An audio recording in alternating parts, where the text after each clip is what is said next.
ఈ రోజే డౌన్లోడ్ చేయండి. మీ ఫేవరెట్ షోస్ చూడండి. కోమలి మన ఇంట్లో ప్రాణాలతో ఉండేది. ఆ దేవుడు ఎందుకు ఇంత మోసం చేశాడో తెలియట్లేదు. మనిషి కాలం చేసిన తర్వాత మనం ఎంత బాధపడ్డా ప్రయోజనం ఉండదయ్యా.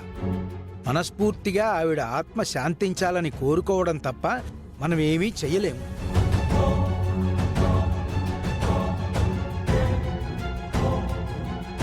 మా కోడలింకా మా కళ్ళ ముందే తిరుగుతున్నట్టుంది. గాలి బూడిదైపోయిందంటే అసలు ఊహించుకోలేకపోతున్నాం. అలా కూర్చోండి.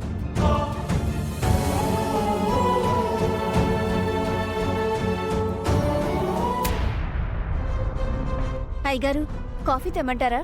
అలాగే మందారా.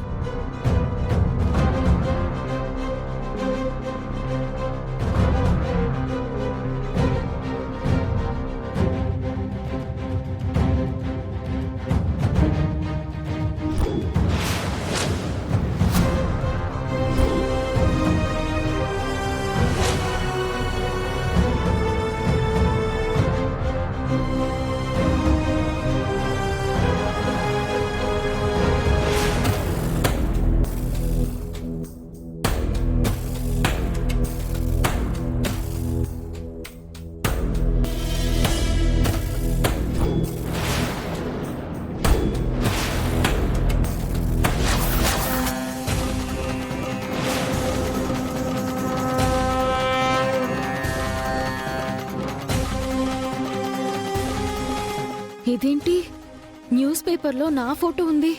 నేను చనిపోయాననుకుని శ్రద్ధాంజలి ఘటిస్తూ నా ఫోటో వేయించినట్టున్నారు అత్తయ్య వాళ్ళు.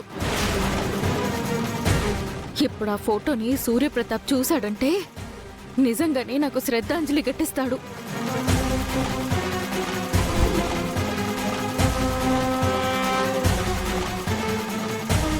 అన్నయ్య, సింగపూర్ వాళ్ళతో డీల్ కుదిరిపోయింది. ఆ ప్రాజెక్ట్ త్వరలోనే స్టార్ట్ చేయొచ్చు.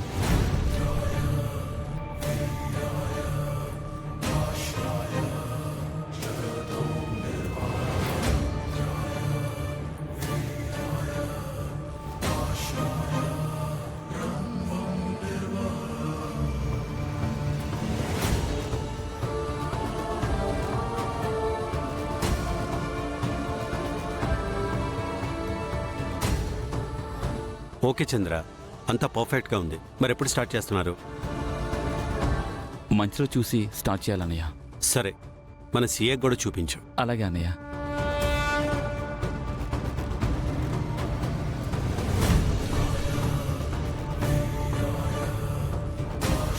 సూర్య, కాఫీ.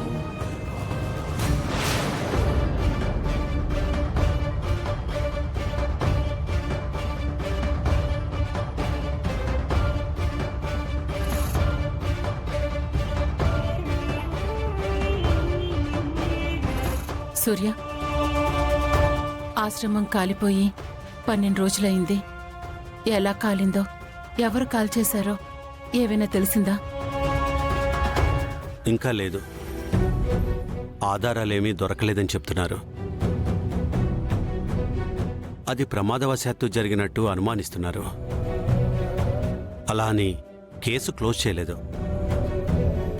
ఇంకా డీప్గా దర్యాప్తు చేస్తున్నారు. చూద్దాం. ఇంకా లాభం లేదు. నేను ఇలాగే ఉంటే ఎవరో ఒకరు చూసేస్తారు. ఎవరైనా చూసేలోపే నేను ఏదో ఒకటి చేసి కవర్ చేయాలి.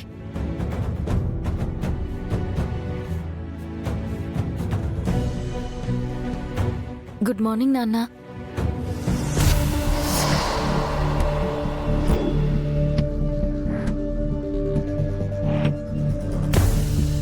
ఏంటమ్మా అలా ఉన్నావు? ఏమైంది? ఏం లేదు నాన్న, మనసేం బాగుండట్లేదు.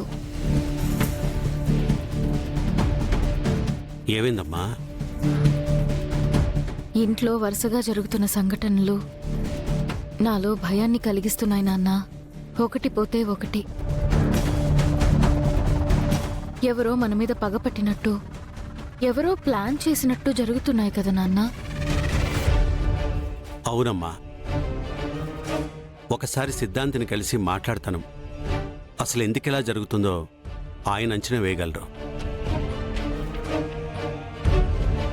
శీతాకాల సమావేశాలు పూర్తవగానే కొంతకాలం అందరం బయటికి వెళ్దాం. సరే నాన్న, మీకు టైం అవుతున్నట్టుంది, బయలుదేరండి. సరేనమ్మా, నువ్వేం టెన్షన్ పడకు. హ్మ్.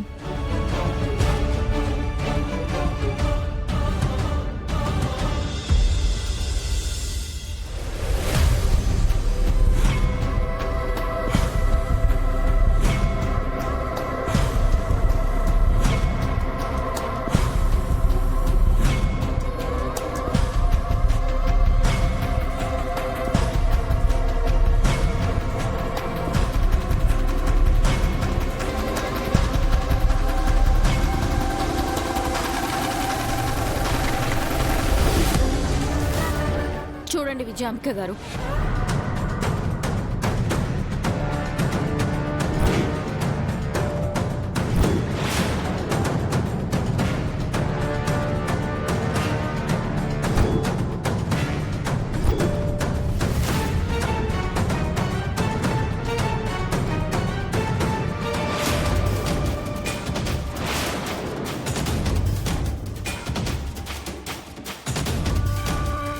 అనాథ శరణాలయం కాలి బూడిదైపోయింది. ఇంక నన్ను పట్టుకునే అవకాశమే లేదు అనుకున్నాను. మా అత్తయ్య వాళ్ళు నేను చనిపోయాననుకుని శ్రద్ధాంజలి ఘటించడానికి ఈ ఘనకార్యం చేశారు. శ్రద్ధాంజలి ఘటించాలంటే ఇంట్లో ఒక ఫోటో పెట్టుకొని 2 దీపాలు వెలిగించి శ్రద్ధాంజలి ఘటించవచ్చు కదా. ఇలా ప్రపంచానికి తెలిసేలా ఘటించాలా? ఆ న్యూస్ పేపర్లోన ఫోటో వీళ్ళ కంట పడలేదు కాబట్టి బతిపోయాను, లేదంటే నిజంగానే చచ్చిపోయి ఉండేదాన్ని. మా అత్తయ్య వాళ్ళకి నేను బతికే ఉన్నానన్న విషయం తెలియాలి. అయితే ఫోన్ చేసి చెప్పు. నేను ఫోన్ చేస్తే ఎక్కడున్నావు ఏంటి అని అడుగుతారు. ఏం చెప్పాలి? చెప్పు, తప్పే ఉంది. ఏంటి నీకు కామెడీగా ఉందా?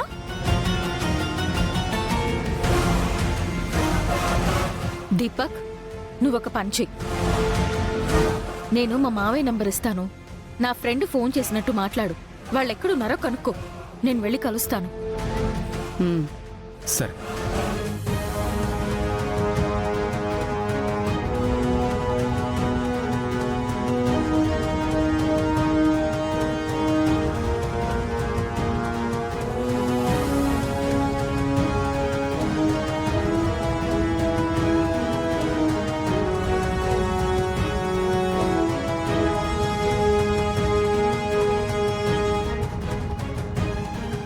ఓం రుద్రో బహుశిరా వభ్రుః విశ్వయోనిః శుచిశ్రవాః అమృత శాశ్వతస్థాణు. హలో, ఎవరు?